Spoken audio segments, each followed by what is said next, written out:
Lean on Agile podcast show.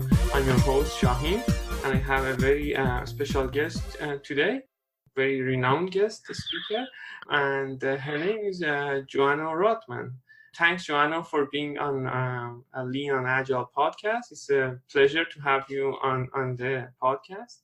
And I'm sure that I won't do justice introducing yourself. I'm going to add after you introduce yourself how I know you, but I let you introduce yourself for our audience. Who is Johanna Rothman for our audience? Please go ahead and tell them. Okay, well, first, thank you so much. I'm really delighted to be here. And second, I often say that people know me as the pragmatic manager. I write an email newsletter called that, but I take a very pragmatic approach to almost anything that begins with a P or an M. So projects, products, programs, management, you name it. And of course, the topic of this little podcast is different than all of that, but it's part of what I have encountered as part of my consulting business. Right. And that got me to tell you guys how I got to know Johanna. Johanna is one of the thought leaders that I know of for a long time. I read many books of her, and as she says, she has many books written. And she's one of the unique thought leaders in the Agile space that is not associated with any of these big names in Agile. And I know only a few of these thought leaders around. Another exposure that I had to her was a while ago when I was talking to Esther, and I was looking Esther Derby, for you if you don't know, and I was asking, I'm writing a blog, and she was telling me that you can use Johanna's expertise in how to write and how to be a better writer. Maybe you can write a book. She has all those services. I yet have to use those services, but this helps us, or is going to divert us, what our talk is about today. So the topic of our talk is mostly about how to write for a conference proposal, or how to start approaching talking at conference proposal, which very incidentally, if I may say, I approached Johanna and she said, I already write a book on that. And I was like, this is perfect for our podcast listeners to talk about that, go over some of the tips and tricks that she can tell us. Although this podcast won't cover all of that. So the book is available on LeanPub, and she can tell you more about that as well. And it's very timely because one of the biggest Agile conferences, Agile 20XX or Agile 2020 for this year, call for proposal is still open. And if you guys are thinking about proposing a talk there, this would be a good time to listen to this podcast and listen to Johanna's suggestions. She has plenty of years of experience. Do you want to say something on that, Johanna? I started speaking professionally in 94.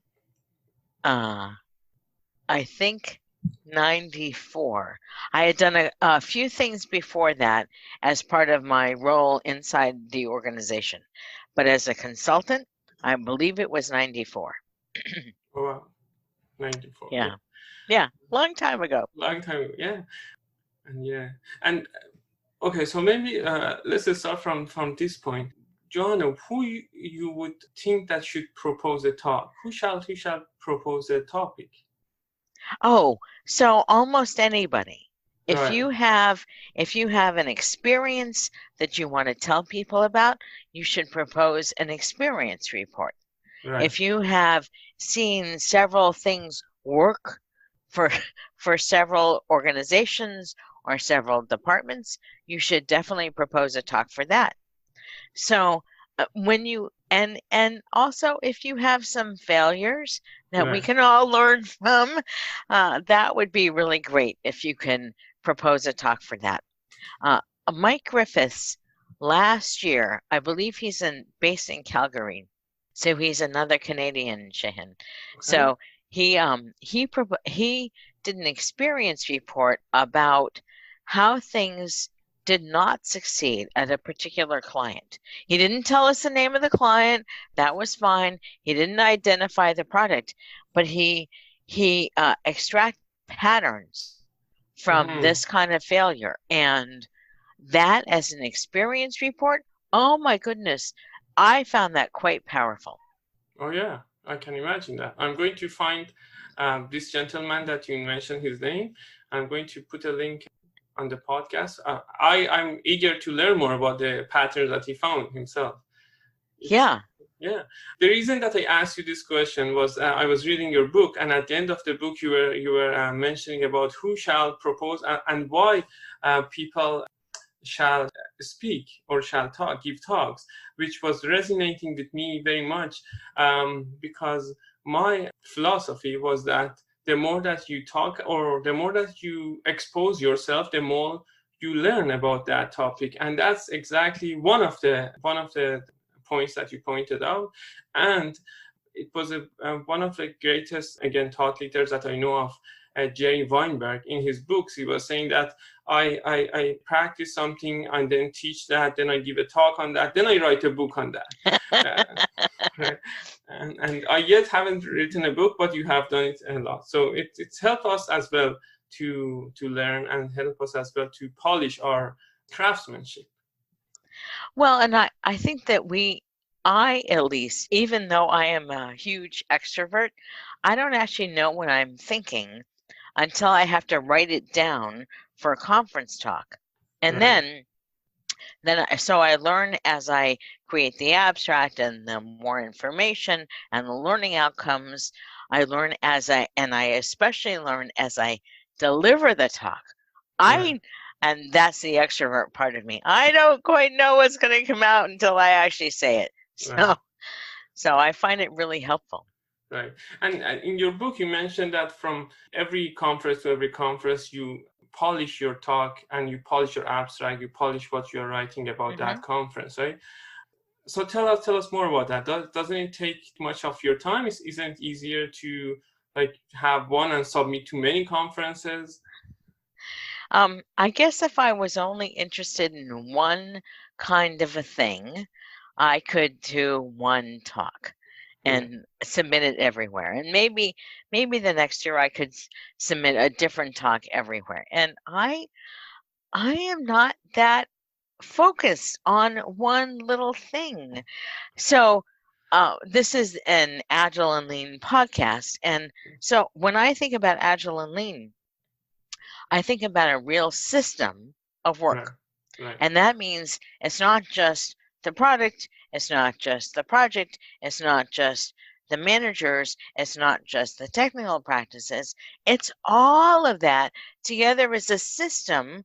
So for Right. me, and I use speaking and writing to market myself, of course, Right. and I also use that for my learning. And I find that if I focus on just one little piece of that, I'm not helping people understand about the entire system.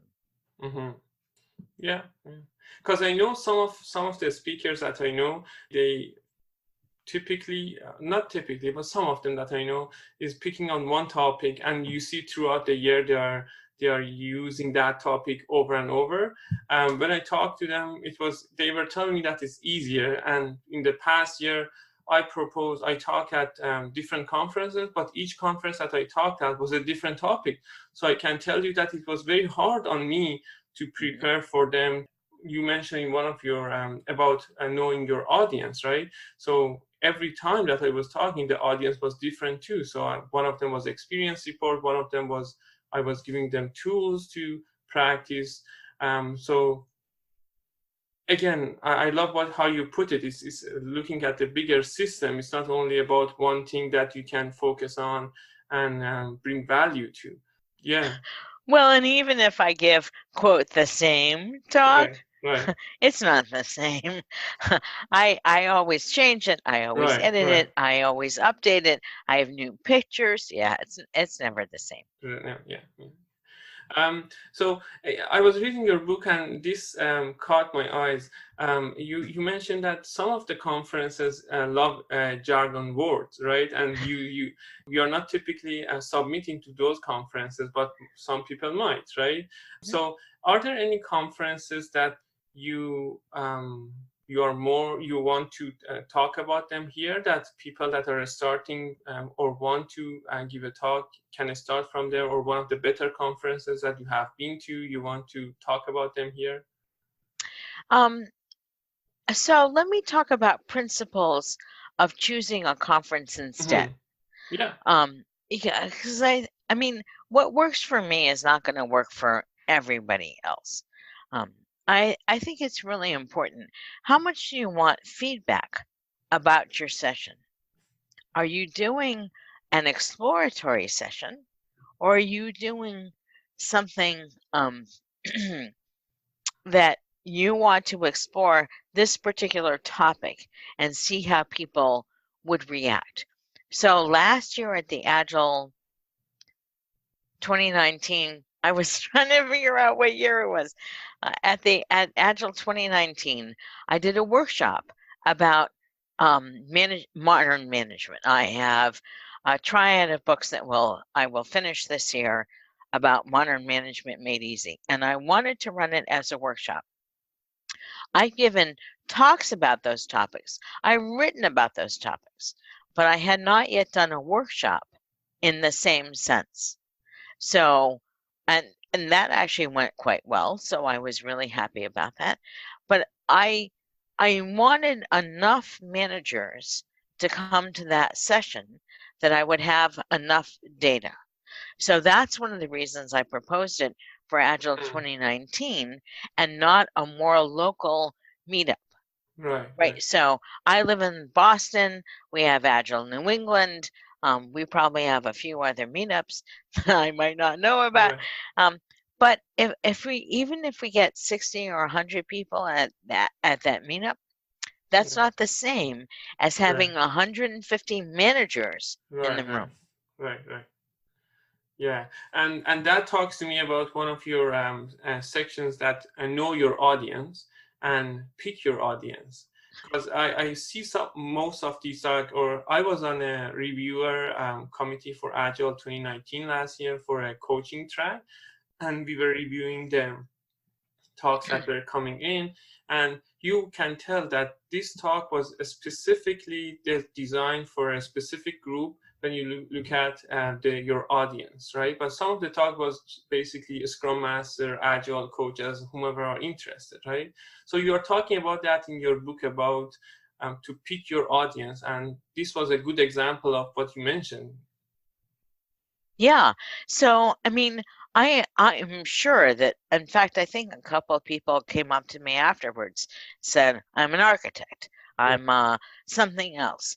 But they understood the context of the session, and that was the most important thing for me. right. So, if we talk about writing your first proposal, or one of the proposal that you want to write, you are suggesting to start from the outcome, not the Yeah. abstract, not the Yeah. audience, not the title, right? Right. Tell us more about this process very shortly, if you can.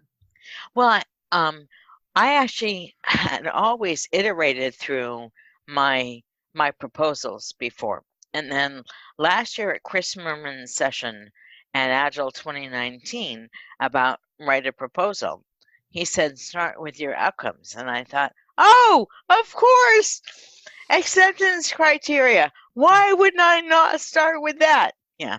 Right, So I had always iterated through and then made sure that the outcomes I wanted were sufficient for the abstract I had created. But if I start with the outcomes and I start with verbs, I am much more likely to get the proposal I want a lot faster. right. I love how you looked at it as acceptance criteria as well. So, and in your book, you mentioned it too, right now, that it starts with verbs. That's something that you want to tell people what exactly they're getting out of your talk, Hmm. right? And then you are moving for the abstract. Tell us the one startling sentence, and see here, you see here, from, I guess, Jerry Weinberg or someone else that you mentioned in your book. Yep. So there are well that one's hey you see so But one startling sentence is really clever, and I got this from Kent Beck. It's on Right. the wiki. I have the link to it. Um, the first sentence is, "What's the problem?" Right? Why are you even thinking about this particular topic for a proposal? The second sentence is, "Why is this problem a problem?" Right. Right? So you might say, I have an example about multitasking in the book, but let me just walk through maybe technical practices. So you might even start with, nobody does technical practices. And Right. the reason the problem is a problem is because we don't actually finish the work. Right? It does not matter if we're using iterations or flow, we're not really finishing. The startling answer is, if we embed technical practices, regardless of iterations or flow, in everything we do, not just software people, but managers, that might change the entire approach to doing an agile transformation. The Right. implication of that startling sentence, right, embed technical practices, is we now have a different possibility for an agile transformation that does not rely on a framework, Right. right? So, and I don't know if that's the right Right. four sentences, but it certainly gets people, it gets the attention of the program committee. Right. Right. And And that's what I want.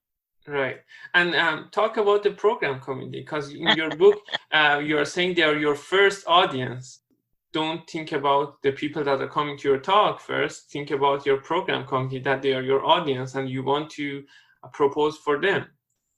Well, you do, Right. because if they don't understand it, I mean, if they are not interested, if they give you feedback where they say, I don't see it, I don't see the section, I don't see the story, I don't see the problems.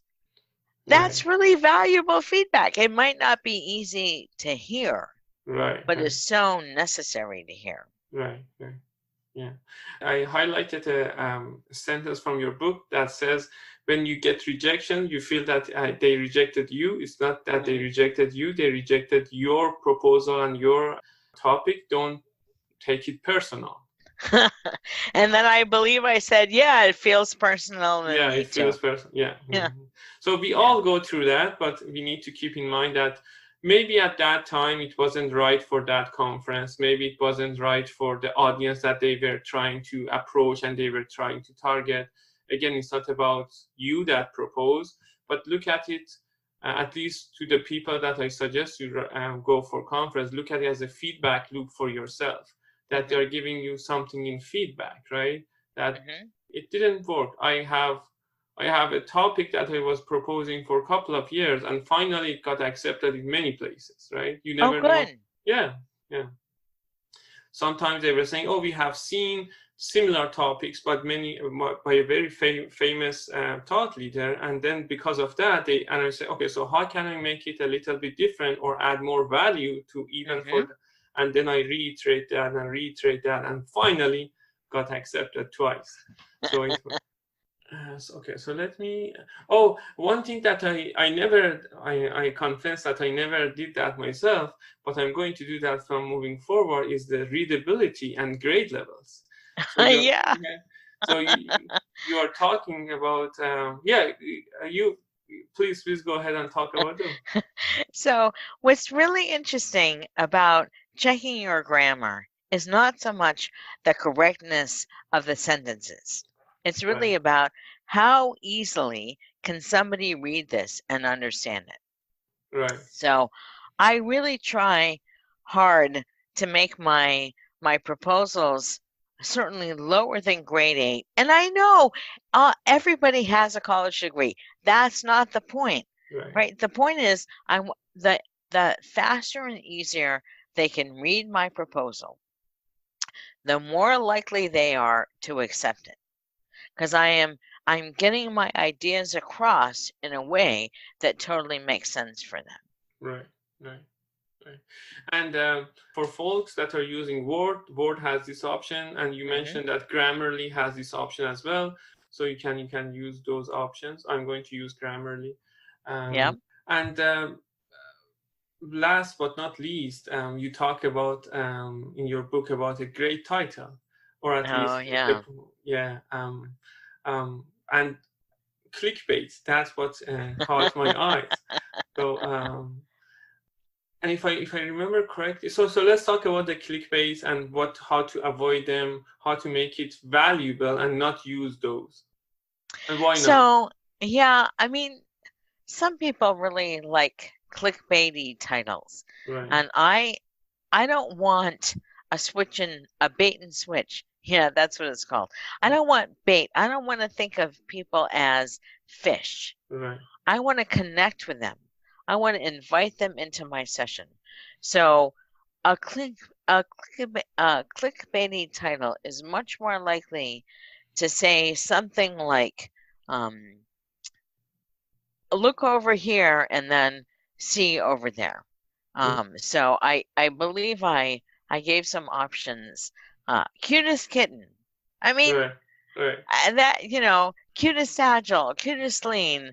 right, You would not believe what this organization looked like. right, And the quiz things. I realize that people really like, they want to know what house they would be in Harry Potter. right, That's not for a conference proposal. right, I just don't think I right, don't think it's that useful. right, So what I really like to say is, how can I make the title connect with the problems that my readers have?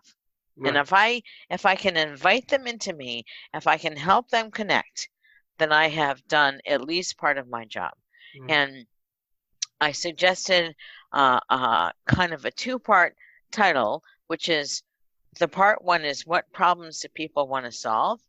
And that might be agile and lean transformation, colon. And then part two is what will they get if they solve those problems?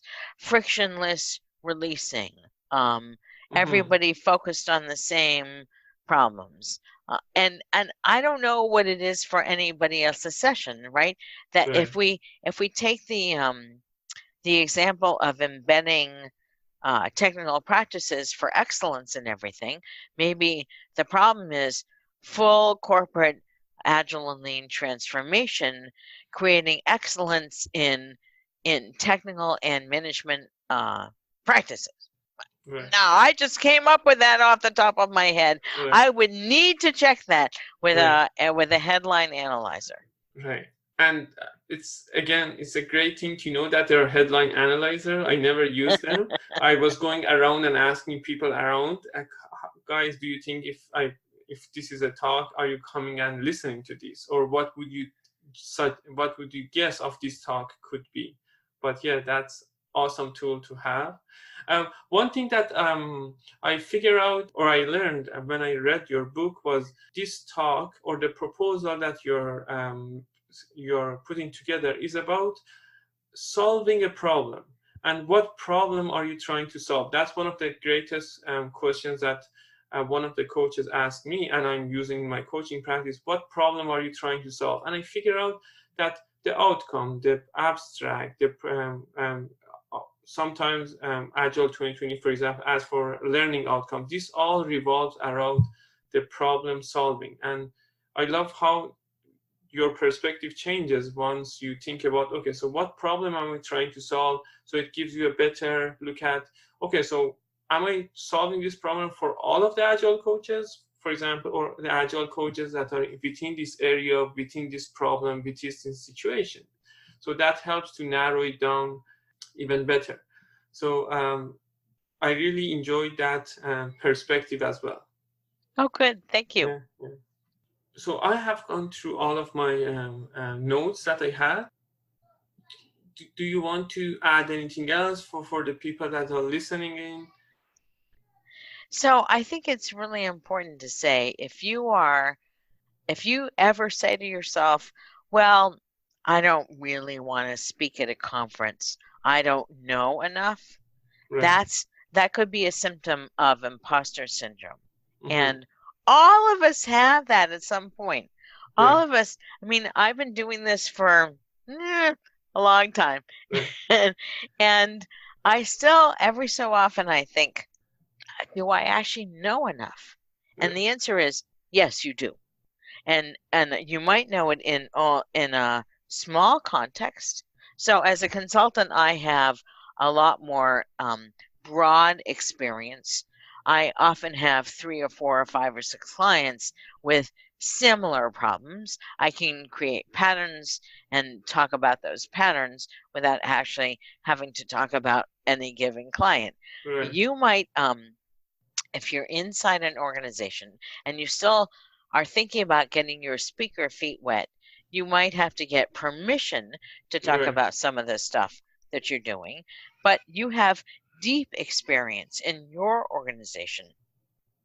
So it's really worthwhile to say, um, because and it's all because of the learning. I learn when I create the abstract, I learn when I give the talk, I learn from the feedback from the program committee, I learn from people coming up to me at the end of sessions. I learn all the way through this, and Right. that learning is invaluable. I don't even know how to put a price on that. So Right. what I'm suggesting to people is um, think about ways that you can give a talk about something that would make sense to other people and would help you with your learning. Right. Right. I misspoke when I said I've gone through all my notes. One session you had about feedback and the imposter syndrome was in that, and you said this is what I'm not doing. This is one thing that I highlighted. You said every time you receive a feedback, you said at least response within the 24 hours. If Yeah, even if the response is only thanks, let me think about this, right? yeah. So I guess that because people on the other side of the wall, they are putting time and effort to put that feedback in, and you were the tracker for agile 20xx yourself, so you know how challenging it is to get all people's feedback, reviewers get together and then send the feedback. So I guess that's something that we need to think about, and the feedback would be the good mechanism for us to learn and keep it going, keep the flow going, not let it be a stale. Because if you let it be a stale and after 10 days you respond to that, the reviewer won't even have what feedback did I give to them. Yeah. So feedback really is a gift. You Right, don't have to like it, right, yeah, but you can appreciate the gift. right, So right, I think that's really worth it. right. This is very vulnerable of you to say that, but you said in your book that before 2017 your title stunk, and Oh that yeah, they were horrible. yeah, They were horrible. yeah. So you guys can start because Johanna Rothman, with all these experience since 2 years or 3 years ago, she believes that her titles were not perfect. So it's nothing stopping us from trying it and getting feedback and making it better, right? Yeah. Yeah. So again, one of the biggest chances that I know of that people can get good feedback or the Agile 20xx conference, because they have a, you were the tracker of that. You can tell us more about how the feedback work for them. And I know that I'm going to double check, but I think the February 7th is a deadline for submitting the conference talk. So there's not much time left to get some feedback. So I am a shepherd on the experience report track. I am no longer a track chair of anything. I was a track chair several years running. I've been a reviewer, I think since about 2007 or 8. I mean, I just keep reviewing, which I like it, and especially in the experience report track, we really need to understand what is the experience, what is the story, how many times does somebody try something and succeed, try something and fail, what happened at the end. I mean, that's I find that I love shepherding experience reports, and we want to get the best possible experience reports. from the conference. So I I keep doing that, and I find that I just replied to feedback this morning. I think about almost 2 weeks ago, I offered some feedback to somebody, and I was hoping that they understood it, and finally they responded to me, and they fixed one or two sentences, but Yeah. not all of the sentences, Right. and it's still not quite comprehensible to me Right. how this is really an experience. Right. I don't understand it. So I asked more questions, I made more suggestions, and I'm hoping that this is useful to them, but we'll see. And I don't remember when we stop offering feedback, when we have to go into evaluation. But at Yeah. some point, you know, if you're thinking about submitting to a conference, submit early. Right. The earlier you submit, the faster the feedback you will get, and the more valuable you will find the feedback. Right. Yeah. And people like Johanna Rothman might be on the other side of the wall giving you feedback, which would be invaluable for you to receive that feedback. Well, Um, I hope so. yeah.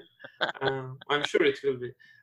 One thing that I put a note on to talk about is about your bio, like these Oh, conference. yeah. Yeah. For the people, like I don't remember which part of the book was. If you are a very well known speaker, like that speak for itself, and you might not need that much bio to put for yourself for Hmm. people to know you, right? But if you are someone like myself or someone that is less known, how do you want to put your bio in, right? So tell us more about how to prepare that. So I actually have a template. I know you're so surprised. Okay. So, I mean, I have a template in chapter 6 called "Consider this template for your bio," Right. and the bio I think of my bio as the first way to connect with the reader. Right. So I don't say, I guess I could say, but I also have children and a husband, so I never say, I'm Johanna Rothman. Yeah, you should know me. Yeah, that's nonsense. Um, but I introduce in line 1, I introduce myself, and I always use my first name. I sometimes use my last, but I want people to think of me as Johanna, a colleague, a possible friend. I want them to connect with me in some way. So I do that. And I also use verbs. I avoid passive voice like the plague. So Right. I never say Johanna Rothman is. Right. That's a passive voice sentence. I say Johanna Rothman, comma, known as the pragmatic manager, comma, offers, right, a verb, Right. rank advice for Right. your team or your problems or whatever it is I'm saying these days. Um, then I talk about line 2 is help people see your expertise. Um, you might want to talk about years of experience, but I often find that years of experience are not that interesting. Mm-hmm. Um, it's more like, what kinds of things do I do? It's sort of like in the startling sentence, it's what is the problem and why is this problem a problem? In line 1, what are the problems I solve? And 2, how do I help people solve them? Right. You might think about that way. And then line 3 is my credibility. Line 4 is about other details. And line 5 is, if you can offer some kind of a wow, that's great. And if not, at least point back to your website or something. Right. So I don't have a PhD, but even if I did, I wouldn't use it. I mean, Jerry Weinberg. Did Right. you know he had a PhD? No, never. Yeah, yeah, he didn't use it. Right. I mean, he was Jerry, Right. Yeah. but still, um, every so often, I'm sure people asked him for a bio, Right. and I offered 2 possible examples that I made up. Right. I totally made up these bios, but I think that it's and then I kind of took them apart so that you could see what was compelling to me. Right. about these people's bios. So if all of your speaking is inside the organization, that's fine. And you might want to understand if you have only speaking Mm. spoken inside the organization, maybe don't apply to Agile 20XX first. Right. Maybe apply to a meetup so you have some speaking experience, so you're not Right. on a big stage Right. before you're on a small stage. But then figure out how you can frame it so Right. that the program committee wants to accept you. Right. Right. And I can tell you guys, based on my experience, it's really big stage. The venue might catch you. It's the atmosphere. Like you would see all of these great people that they all pioneers there. So definitely have some experience before going there. I'm not going to say all of you are going to not be a good speaker for the first time at Agile 20XX. Give it a try, but have in mind that it's like I don't think a bigger conference than that in for Agile out there. I think it is the Yeah, biggest. yeah, Well, I don't know anything about the Scrum gatherings, but right, yeah, it's really big, and you don't need that big an audience for your first talk. right, You might right, want some experience, right? So if you are a developer or a tester or a BA or a product owner, and you first work on a project with only 7 or 8 people, and then after a couple of years, you work on your team and you are the liaison to other teams in a program. Now you have, quote, scaled your experience. But right, it's much more helpful to practice where you have a manageable number of communication paths. It's the same thing in a conference. right. Yeah. Okay, Joanna. What is one last thing that you want to share with the audience? If there are one true tip for them to start their conference speaking experience. So think about a talk you could give, not the whole thing. You don't have to create the whole abstract. What problems have you seen and successfully solved? And then think about a local place or a big place, right? Whatever. Think about one conference you could propose for that talk for, and then use this book and yeah, offer me feedback about how it works for you, and try it and see what happens. My experience with conference proposals is the more I proposed, the better I was at proposing, Right, and the more I spoke, the better I was at speaking. right, So all of this is all how you create. um I'm I don't I'm not so sure if I really like the term thought leader, because I'm more of a contrarian thought leader. okay. Right? Don't do it the way all those other people do. Do it this way, Yes. or think about it. Here are 3 options. So I really like to think about how can I help people at least see my perspective Mm-hmm. so that they have more choices. And Right, that's the reason I write and speak and do all this stuff. right. See, I even doing this podcast, I learned something new that even that calling someone thought leader might not be very friendly to them or like they like it.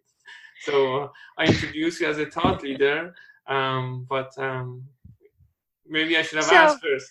well, it's very kind of you to think Right, that way, um, and I honor that. I really appreciate it, and um, I think part of my thought leadership is the fact that I've been writing and right, speaking for so long, right, right? I mean, 25 years. right, That's when I started.